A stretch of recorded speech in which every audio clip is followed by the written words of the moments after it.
Allez, et rien d'autre, rien d'autre. Très bonne journée à la famille Merengue. Mettez un like à la vidéo et abonnez-vous à la chaîne pour tout savoir sur le Real Madrid. Dans cette vidéo, nous allons parler d'un transfert explosif pour le Real Madrid, une recommandation de Toni Kroos. Mais avant cela, nous avons d'autres sujets très importants pour notre club adoré. Allons-y avec le premier. 1. Rodrigo Góes, dans le viseur d'Arsenal. Arsenal a commencé à bouger ses pions en vue du prochain mercato, et l'un des noms qui attire le plus l'attention à Londres est celui de Rodrigo Góes. Bien qu'il n'y ait pas encore de négociations formelles, le club anglais suit de près les pas du Brésilien et a déjà établi des contacts préliminaires pour connaître sa situation. L'idée de Mikel Arteta est d'ajouter un attaquant décisif sur l'aile gauche, capable de compléter Bukayo Saka à droite et Kai Havertz au centre de l'attaque. L'intention des Gunners est claire, renforcer leur secteur offensif avec un joueur qui peut faire la différence dès le premier jour. Rodrigo, avec son expérience dans les grands matchs et sa capacité à la fois à délivrer des passes décisives et à marquer, correspond parfaitement au profil recherché par le technicien espagnol. Cette saison, il a montré une régularité impressionnante, participant à plus de 20 buts toutes compétitions confondues, une statistique qui confirme sa progression au Real Madrid. Mais maintenant, depuis le cœur du madridisme le plus profond, je ne peux pas rester silencieux face à cette possibilité. Je ne peux pas rester les bras croisés alors qu'on commence à envisager comme plausible le départ d'un joueur comme Rodrigo. Sérieusement, parle-t-on de vendre l'un des joueurs les plus décisifs de notre effectif? À quel moment avons-nous commencé à traiter nos héros comme de simples actifs financiers? En tant que madridista, cela ne me déconcerte pas seulement, ça me fait mal. Rodrigo n'a pas été recruté pour être vendu. Il n'est pas arrivé au Real Madrid comme une expérience ou un transfert de transition. Il a été engagé comme un pari stratégique, un diamant brésilien qui a rapidement prouvé qu'il avait tout ce qu'il fallait pour réussir dans le club le plus exigeant du monde.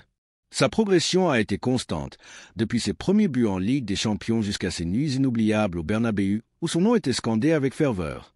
Rodrigo a gagné le respect et l'affection du madridisme par son travail, son humilité et sa détermination. Peut-on vraiment envisager de se séparer d'un joueur comme lui?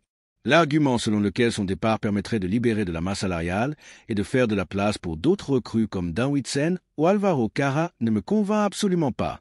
Premièrement, parce que, avec tout le respect que je leur dois, aucune de ces promesses n'a encore prouvé qu'elle était à la hauteur de ce que représente le port de ce maillot.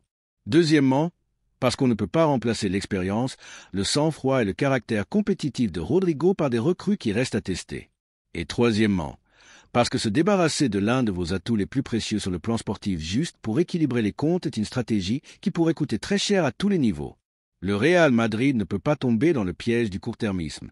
Le football moderne est rempli de clubs qui vendent rapidement, qui renouvellent leur effectif chaque année sans construire une base solide, sans penser à long terme. Mais nous ne sommes pas un club comme les autres. Nous sommes le Real Madrid. Ici, on gagne des Ligues des Champions, on écrit des légendes, on forge l'histoire. Et cette histoire ne se construit pas en vendant des joueurs qui ont été protagonistes de nos exploits récents. Avons-nous déjà oublié ces buts contre Manchester City, ces apparitions miraculeuses quand l'équipe en avait le plus besoin? Rodrigo, c'est plus que des statistiques. C'est ce genre de joueur qui surgit au moment opportun, quand tout semble perdu. Il a le don de l'opportunisme bien compris, l'instinct du but, la capacité de changer le cours d'un match en quelques secondes. C'est un joueur qui comprend ce que signifie ce blason, et ça ne s'achète pas, ça ne s'entraîne pas, ça se ressent. Et Rodrigo le ressent. Ne nous voilons pas la face. Si Arsenal le veut, c'est parce qu'ils savent parfaitement la valeur qu'il a. À Londres, ils ne sont pas naïfs. Ils veulent bâtir une équipe championne autour de joueurs comme lui, des joueurs talentueux, expérimentés dans les grands moments, affamés de titres. Ce n'est pas un hasard s'ils ont jeté leur dévolu sur Rodrigo, et c'est précisément pour cette raison que nous devrions fermer les rangs et le blinder. Parce que si un autre club veut construire son succès avec l'un de nos piliers, la logique veut que nous le gardions comme ce qu'il est, une pièce irremplaçable. Même d'un point de vue économique, la vente de Rodrigo n'a pas de sens. 100 millions d'euros, c'est le prix d'un joueur qui a été décisif dans des phases finales de Ligue des Champions, d'un footballeur de seulement 23 ans avec un potentiel qui vise les sommets. Avec les montants qui circulent aujourd'hui sur le marché, n'importe quel ailier tant soit peu régulier est déjà coté au-dessus de cette somme. Mais Rodrigo n'est pas n'importe quel ailier. C'est un joueur confirmé, avec un poids spécifique dans le meilleur club du monde, et le meilleur, c'est qu'il n'a pas encore atteint son plafond, qui nous garantit que dans 2 ou 3 ans, il ne vaudra pas le double. Non, madridista, nous ne devons pas permettre cette opération. Ce n'est pas un débat qui doit être laissé uniquement entre les mains des bureaux. C'est une question qui concerne tous ceux qui ressentent ces couleurs. C'est pourquoi, depuis ici, je pose une question directe à la famille Merengue. Vendriez-vous Rodrigo? Pensez-vous que son départ serait positif pour le club? Ou êtes-vous, comme moi, convaincu que se séparer de lui serait une erreur d'une ampleur historique? La réponse, du moins parmi les madridistas dotés de mémoire et de bon sens, devait être unanime. Rodrigo ne se vend pas. On le protège, on le valorise, parce que son profil est rare et que des joueurs avec cet engagement et ce talent ne se trouvent pas tous les jours. Florentino Pérez, architecte de grandes équipes et bâtisseur de nombreuses périodes dorées, devrait le comprendre clairement. Et Carlo Ancelotti, qui a toujours su gérer les vestiaires avec sagesse, doit aussi réaliser qu'il y a des joueurs intouchables, non par caprice, mais parce qu'ils ont prouvé être indispensables. Rodrigo a été ce joueur. Et s'il reste le moindre doute, il suffit de revoir les dernières années de compétition. Des matchs clés, des buts dans des moments cruciaux, des passes décisives, une personnalité dans les contextes les plus exigeants. Comment peut-on envisager de se passer de quelqu'un comme lui? Que Arsenal insiste, qu'il vienne avec des offres, qu'ils sont de l'entourage, c'est le jeu. Mais nous ne pouvons pas être faibles. Nous ne pouvons pas offrir du talent sur un plateau. Nous ne pouvons pas agir avec une mentalité de club vendeur, car nous sommes le Real Madrid, et ici, on ne vend pas l'avenir. Rodrigo doit rester, parce qu'il a mérité, parce qu'il a encore beaucoup à donner, parce que son histoire avec le Real Madrid est loin d'être terminée, et parce que son départ serait une blessure inutile, une erreur que le temps ne pardonnerait probablement pas. Depuis ma position de madridista, je hausse la voix pour Rodrigo et j'appelle tous ceux qui ressentent ses couleurs à faire de même. Nous ne pouvons pas rester silencieux face à une opération qui va clairement à l'encontre de l'esprit du club. Nous ne pouvons pas détourner le regard alors qu'on joue avec la possibilité de perdre l'un de nos meilleurs hommes. Rodrigo Ghost n'est pas à vendre. Et si Arsenal veut un joueur comme lui, qu'il regarde ailleurs, car au Real Madrid, les joueurs qui donnent tout ne se vendent pas, ils deviennent des légendes. 2. Lucas Vázquez, fin d'une ère au Real Madrid. La deuxième nouvelle concerne une décision cruciale pour notre club. Le Real Madrid a pris une décision définitive concernant l'avenir de l'un des joueurs les plus emblématiques et anciens du vestiaire. Lucas Vázquez ne continuera pas au club la saison prochaine. Son contrat expire le 30 juin prochain, et sauf un revirement totalement inattendu, il ne sera pas renouvelé. Il s'agit d'une décision prise de manière concertée et respectueuse, avec l'accord de toutes les parties impliquées, y compris Xavi Alonso, qui sera le prochain entraîneur de l'équipe blanche et qui a déjà commencé à participer à des décisions importantes de planification sportive. Lucas quittera le club comme il y est arrivé, avec discrétion, humilité, mais avec un héritage qui va bien au-delà des chiffres. Ce sera l'adieu d'un de ces joueurs qui, sans monopoliser les gros titres ni chercher la lumière, a construit une carrière admirable en défendant le blason avec fierté, courage et professionnalisme. Le Galicien fera ses adieux au club de sa vie en silence, mais avec le respect indéfectible d'une foule qui, malgré les critiques ponctuelles que tout joueur reçoit au Real Madrid, sait parfaitement ce que représente sa figure. Son avenir, selon des informations proches du club, se situerait en Italie, où plusieurs équipes ont manifesté leur intérêt pour s'attacher à ses services. Le profil de Lucas correspond parfaitement à la Serie A, un joueur tactique, polyvalent, travailleur, compétitif et doté de l'expérience nécessaire pour diriger depuis le vestiaire et performer dans des matchs exigeants. À 32 ans, le joueur cherche à clore sa carrière dans un environnement où il pourra se sentir important, avoir de la continuité et profiter du football sans la pression médiatique constante que représente le port du maillot du Real Madrid. Dans les bureaux du Santiago Bernabéu, on travaille déjà sur son successeur, bien que Florentino Pérez ait clairement indiqué que la décision finale concernant son remplaçant ne sera prise qu'une fois Xavi Alonso officiellement aux commandes. Le président Merengue estime que le nouvel entraîneur doit avoir son mot à dire dans la configuration de l'effectif dès le premier jour et que ce sera à lui de déterminer s'il opte pour un joueur aux caractéristiques similaires ou pour un profil plus offensif. Plusieurs options sont sur la table, certaines déjà explorées par le passé, mais aucun choix n'a encore été arrêté. Ce qui est certain, c'est que Lucas Vázquez laisse derrière lui une carrière irréprochable au Real Madrid. Formé à la Castilla, il a gravi toutes les catégories de jeunes avant d'être prêté à l'Espagnol lors de la saison 2014 à 2015. Ses excellentes performances à Cornellà ont convaincu Rafa Benitez, et l'été suivant, il est revenu à Chamartin avec la promesse de se battre pour une place dans l'équipe première. Et il l'a fait avec brio. Depuis lors, il a été un joueur fondamental dans l'une des périodes les plus réussies de l'histoire moderne du club, accumulant des titres, des moments mémorables et une carrière marquée par le sacrifice. En tout, Lucas a disputé plus de 320 matchs officiels avec l'équipe première blanche, marquant plus de 30 buts et délivrant un nombre important de passes décisives. Mais ces chiffres ne reflètent pas son véritable impact. Il a joué comme ailier, comme piston, comme latéral droit et même comme milieu de terrain lorsque cela était nécessaire. Chaque fois qu'un entraîneur avait besoin d'une solution d'urgence, Lucas répondait présent, sans se plaindre, sans rien demander en retour, avec un sourire et une attitude exemplaire. Il a été titulaire dans des moments clés, comme lors des éliminatoires européennes de 2017, dans des matchs décisifs de Liga, dans des finales de Supercoupe, ou dans des situations où la pression était maximale et la marge d'erreur minime. Son penalty lors de la finale de la Ligue des Champions 2016 contre l'Atlético de Madrid est une preuve de son caractère. Il a demandé à tirer le premier, l'a exécuté avec autorité, a ouvert la voie à une séance de tirs au but couronnée de gloire continentale. À une époque où beaucoup de footballeurs privilégient les projecteurs et la célébrité, Lucas était à contre-courant, un ouvrier du football moderne. Il n'a pas réclamé de protagonisme, n'a pas créé de polémique, n'a pas fait fuiter de mécontentement dans la presse, n'a pas exigé de minutes par décret. Il a simplement travaillé, à chaque entraînement, à chaque match, à chaque convocation. Son humilité, son sacrifice et son engagement en ont fait un exemple dans le vestiaire et une figure très appréciée des entraîneurs et de ses coéquipiers. Sa relation avec les supporters a toujours été spéciale.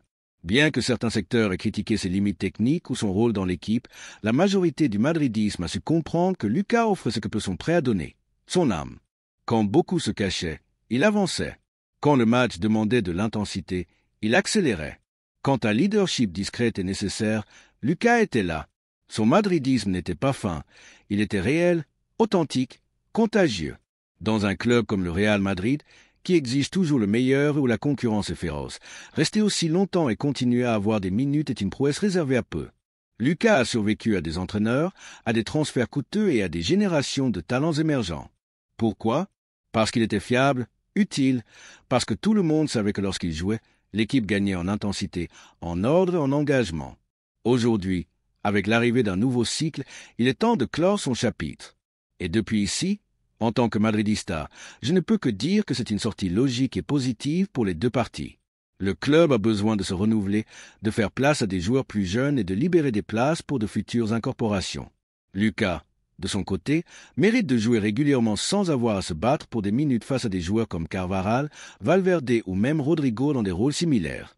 En Italie, il aura cette opportunité, et nous sommes certains qu'il brillera comme il l'a fait ici.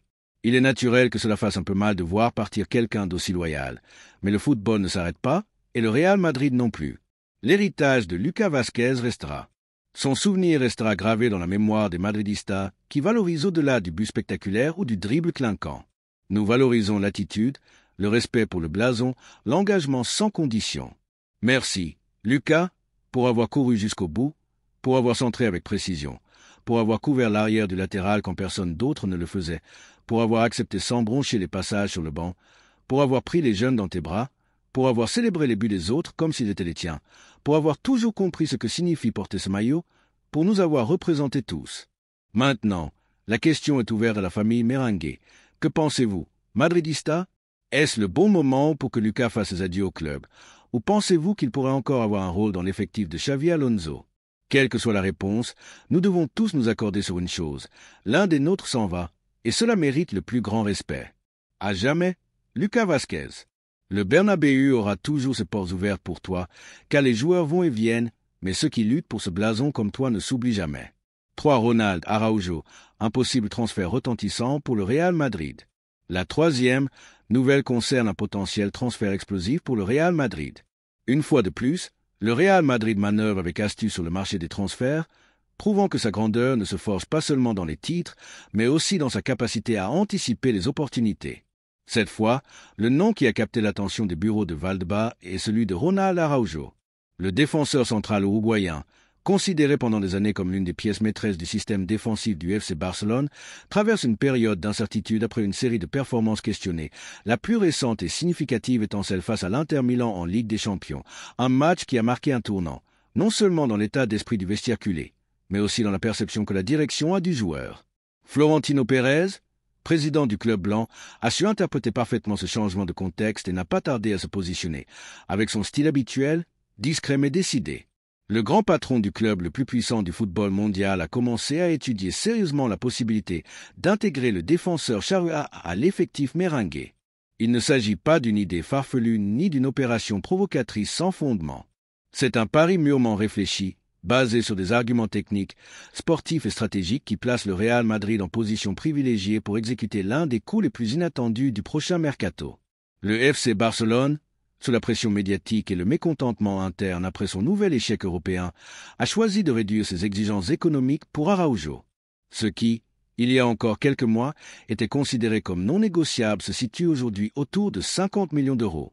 Et bien que d'autres clubs européens, comme la Juventus, le Bayern Munich et Manchester United, aient également commencé à manifester un intérêt pour le défenseur, aucun de ces projets n'a l'attractivité globale, le pouvoir économique ni l'impact institutionnel que représente le blason du Real Madrid. D'un point de vue purement sportif, l'arrivée de Ronald Araujo serait une incorporation de premier ordre pour la défense blanche. Son profil combine solidité physique, agressivité bien maîtrisée, vitesse dans le repli et une remarquable capacité d'anticipation. De plus, il possède un leadership naturel, quelque chose qui ne s'entraîne pas, qu'on a ou qu'on n'a pas, et qu'il a démontré même dans les moments les plus sombres de son équipe actuelle. Mais au-delà de ce qu'il peut offrir sur le terrain, le recrutement de l'Uruguayen serait aussi un mouvement stratégique de ceux qui font l'histoire, un coup d'éclat sur l'échiquier du football espagnol et européen. Florentino Pérez, connu pour sa capacité à transformer les opportunités en exploits institutionnels, voit en Araujo non seulement un défenseur fiable, mais une pièce capable de marquer une ère. Car au-delà de ses performances individuelles, son arrivée enverrait un message retentissant. Le Real Madrid est plus vivant que jamais sur le marché, attentif à chaque faiblesse de ses rivaux, prêt à renforcer ses rangs tout en affaiblissant ses concurrents. Une opération de cette envergure ne se présente pas tous les jours, et c'est pourquoi, dans les bureaux du Santiago Bernabéu, chaque étape est mesurée avec une précision chirurgicale. Les informations provenant de l'entourage du joueur indiquent que, bien qu'il garde un profil bas publiquement, Araujo n'écarte pas un départ si un projet lui permettant de progresser footballistiquement et de se battre pour tous les titres se présente. Et s'il y a un club qui répond à ces conditions, c'est bien le Real Madrid. Le défenseur a vécu en chair et en os la pression des grands matchs, l'exigence constante de l'élite, et il est donc plus que préparé à relever le défi de porter le maillot blanc dans le stade le plus emblématique du monde. Le contexte actuel joue en faveur du club merengue. Les besoins économiques du FC Barcelone ont forcé sa direction à envisager sérieusement la vente de joueurs à forte valeur marchande. Dans ce cadre, Araujo se profile comme l'un des actifs les plus intéressants. Son départ générait non seulement des revenus immédiats, mais permettrait également au club catalan de libérer de la masse salariale et d'exécuter d'autres mouvements. À Valdebebas, cette lecture est claire, et bien qu'il y ait un respect institutionnel, il y a aussi une conviction inébranlable. Dans le football moderne, on ne gagne pas seulement avec du talent, on gagne avec une vision, des décisions audacieuses et des opérations à fort impact. Ce n'est pas la première fois que le Real Madrid regarde avec attention des joueurs de son éternel rival. Tout au long de son histoire, le club blanc a su détecter des opportunités là où d'autres ne voyaient que des obstacles. La grandeur de ce club réside, entre autres, dans sa capacité à attirer les meilleurs, quel que soit le blason qu'ils ont défendu auparavant. Car lorsqu'un footballeur enfile le maillot blanc, il comprend immédiatement qu'il a une opportunité unique. Faire partie d'une légende vivante, d'un club qui ne connaît pas le mot limite, qui va toujours plus loin, qui ne se satisfait jamais. Le cas Araujo, s'il se concrétise, pourrait devenir l'une de ces histoires qui définissent une époque. Il ne s'agit pas simplement d'un transfert de plus, mais d'un mouvement qui pourrait bouleverser l'équilibre des forces dans le football espagnol. Le Real Madrid, loin de se reposer sur ses lauriers, prouve une fois de plus qu'il est toujours prêt à s'améliorer, à évoluer, à avancer, tandis que d'autres regardent en arrière. Et Florentino Pérez, artisan de tant de pages dorées du club, semble décidé à en écrire une nouvelle avec la signature du défenseur uruguayen. Il reste à voir comment les négociations évolueront, car bien que l'intérêt soit réel et que la prédisposition du joueur puisse être favorable, le contexte politique et émotionnel d'un transfert entre les deux géants du football ibérique n'est pas anodin. Cependant, ces dernières années, le Real Madrid a prouvé qu'il ne se laisse pas intimider par les aspects symboliques et que les considérations sportives justifient le pas. Le club agit avec sérénité, mais aussi avec ambition. Et s'il estime qu'Araujo est l'homme idéal pour renforcer la défense, il fera tout ce qui est en son pouvoir pour le faire venir au Santiago Bernabéu. Pendant ce temps, la famille merengue commence déjà à débattre, et ici, nous posons une question sincère et directe à tous les madridistas du monde. Que pensez-vous de voir Ronald Araujo avec le blason du Real Madrid sur la poitrine? Pensez-vous que ce serait un recrutement judicieux, un renfort qui renforcerait notre défense et apporterait du caractère à l'équipe, ou estimez-vous que le club devrait concentrer ses efforts sur d'autres profils? De ce point de vue madridista, il n'y a aucun doute, ce serait un coup magistral. Araujo a tout ce qui incarne l'ADN compétitif du Real Madrid. Physique, mentalité, engagement, ambition. Et arriver à ce moment précis lui permettrait de s'installer tranquillement, de grandir de l'intérieur et de devenir un pilier de la défense pendant de nombreuses années. Il est vrai que l'opération ne sera pas exempte de tension, mais si le club croit que c'est le bon mouvement, il l'exécutera avec la même précision qui a caractérisé d'autres grandes décisions du passé. En conclusion, nous sommes face à un possible mouvement qui pourrait marquer le mercato. Le Real Madrid est en position de force pour profiter d'une situation de faiblesse institutionnelle et sportive du FC Barcelone. Laissez-nous votre avis dans les commentaires.